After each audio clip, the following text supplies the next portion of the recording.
തെണ്ടിയുടെ ദേവാലയം. സ്വാതന്ത്ര്യം. ഞാൻ താൻ സ്വതന്ത്രനായിരിക്കുന്നു. ബന്ധങ്ങളുടെ കെട്ടുപാടുകൾ ഇനിയില്ല. ഫ്രാൻസിസിന് അത്യധികമായ ആഹ്ലാദം തോന്നി. മെത്രാൻ തോട്ടത്തിലെ വേലക്കാരൻ വാങ്ങി സമ്മാനിച്ച പഴയ വസ്ത്രങ്ങളാണ് ഇപ്പോൾ ഫ്രാൻസിസ് ധരിച്ചിരിക്കുന്നത്. മനോഹരമായ സംഗീതം ഫ്രാൻസിസിൽ നിന്നും അലകളായി ഒഴുകിപ്പരന്നു. ലൗകികതയിൽ നിന്നും മുക്തനായവൻ, ദൈവത്തെ പിതാവായി സ്വീകരിച്ചവൻ, ഫ്രാൻസിസ് പാട്ടുപാടി ദൈവത്തെ സ്തുതിച്ച് നൃത്തം ചെയ്തു. ഒരിക്കൽ വനഭൂമിയിലൂടെ പാട്ടുപാടി നടന്ന ഫ്രാൻസിസിന് മുന്നിലേക്ക് പെട്ടെന്നൊരു സംഘം കൊള്ളക്കാർ ചാടി വീണു. "ആരാണ് നീ? എന്തിന് നീ ഈ വഴി വന്നു?" കൊള്ളസംഘം ആക്രോശിച്ചു. അവരെ കണ്ടിട്ടും ഫ്രാൻസിസിന് ഒരു കുലുക്കവും ഉണ്ടായില്ല. "ഞാൻ മഹാരാജാവിൻ്റെ ദൂതൻ," ഫ്രാൻസിസ് മറുപടി പറഞ്ഞു. കൊള്ളക്കാർ ഫ്രാൻസിസിനെ സൂക്ഷിച്ചു നോക്കി. ജീർണിച്ച പരുക്കൻ ഒറ്റയുടുപ്പ് ധരിച്ച ഭ്രാന്തനെ പോലെ ഇരിക്കുന്ന ഇയാൾ രാജാവിൻ്റെ ദൂതനോ? അവർ ഫ്രാൻസിസിനെ ദേഹമാസകലം പരിശോധിച്ചു. ഒരു നാണയത്തോട്ട് പോലുമില്ല. ഇയാൾ ഭ്രാന്തൻ തന്നെ, കള്ളന്മാർ ഉറപ്പിച്ചു. അവർ ഫ്രാൻസിസിനെ മർദ്ദിക്കുകയും ഒരു കുഴിയിൽ തള്ളിയിടുകയും ചെയ്തു. "മഹാരാജാവിൻ്റെ ദൂതൻ ഇവിടെ കിടന്ന് പള്ളി ഉറങ്ങട്ടെ." പരിഹസിച്ച ശേഷം കള്ളന്മാർ സ്ഥലം വിട്ടു. അവിടെ കിടന്നും ഫ്രാൻസിസ് തൻ്റെ ഗാനം തുടർന്നു.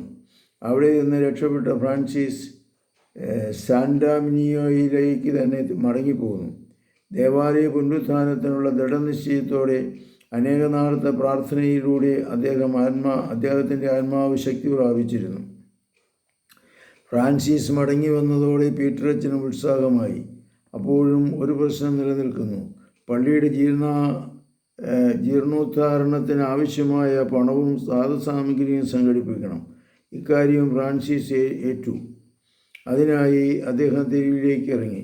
തെരുവിൻ്റെ ഓരോ കവലയിലും നിന്ന് ഫ്രാൻസിസ് തൻ്റെ മനോഹരമായ ഗാനാലാപനം നടത്തി.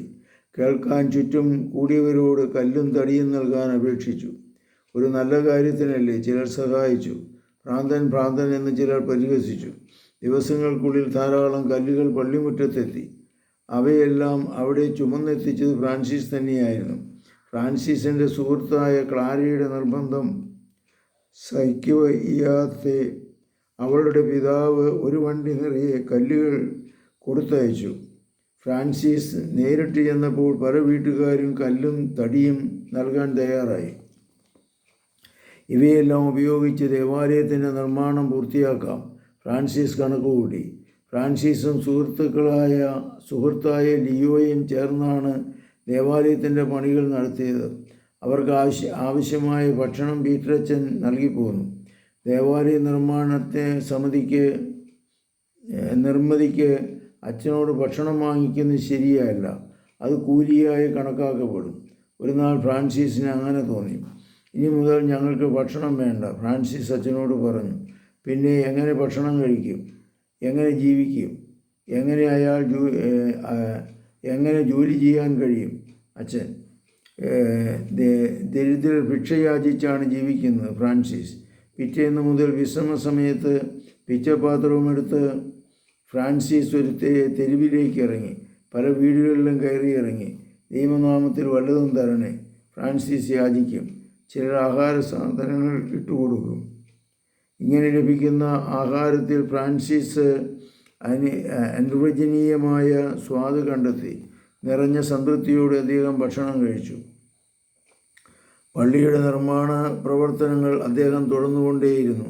ഏതാണ്ട് ഒരു വർഷം കൊണ്ട് സാന്റാമിനോ പള്ളിയുടെ പുനർനിർമ്മാണം അദ്ദേഹം പൂർത്തീകരിച്ചു. പന്തക്കുസ്ത ദിന തിരുനാളുകളോടെ മുഖവാരത്തിൽ കുരിശ് സ്ഥാപിച്ചു. അതേ ആഴ്ചയിൽ തന്നെ അദ്ദേഹം പുതിയൊരു ദൗത്യം ഏറ്റെടുത്തു: പോർസിംഗുള ദേവാലയത്തിൻ്റെ നിർമ്മാണം. കർത്താവെ അനുഗ്രഹിക്കണമേ. ഫ്രാൻസിസിൻ്റെ ദേവാലയം തെണ്ടി നടന്ന് ഉണ്ടാക്കിയ ദേവാലയത്തെ ഞങ്ങൾ ഓർമ്മിക്കുന്നു. ആ ദേവാലയത്തിലെ പോലെ ഞങ്ങളുടെ ജീവിതവും മറ്റുള്ളവർക്ക് നന്മ ചെയ്തുകൊണ്ട് ദൈവത്തിൻ്റെ ആലയം നിർമ്മിക്കാൻ, ഞങ്ങളുടെ ശരീരമാവുന്ന ആലയം നിർമ്മിക്കാൻ ദൈവഹിതമനുസരിച്ച് പ്രവർത്തിക്കുവാൻ ഞങ്ങളെ സഹായിക്കണമേ. പരിശുദ്ധ പരമദൈവിക കാരുണ്യത്തിന് നേരവും ആരാധനയും സ്തുതിയും പുകഴ്ചയും ഉണ്ടായിരിക്കട്ടെ. ഈശോ മിശിഹായ്ക്കും സ്തുതിയായിരിക്കട്ടെ.